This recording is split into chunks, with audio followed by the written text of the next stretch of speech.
શહેરીજનો માટે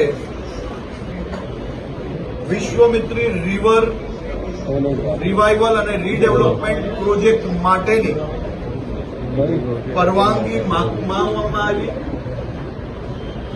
મુખ્યમંત્રી શ્રી દ્વારા વડોદરાના સૌ નાગરિકો માટે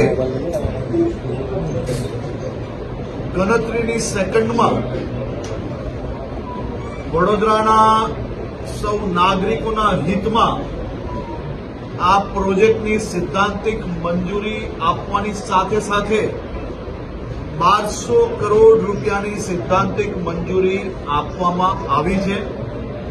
આ પ્રોજેક્ટ એ ઐતિહાસિક પ્રોજેક્ટ છે અને આ પ્રોજેક્ટ થકી વિશ્વામિત્રીની કેરિંગ કેપેસિટીથી લઈને વડોદરા શહેર માટેનું બીજા પ્લાનિંગો વિશ્વામિત્રી રિવર જોડે જોડે ડેમના પાણી જોડે જોડે બધા જ પાણી જોડે જોડાયેલા વિષયોને આ પ્રોજેક્ટમાં સમાવેશ કરવાનો મુખ્યમંત્રી શ્રીએ સૂચના આપી છે.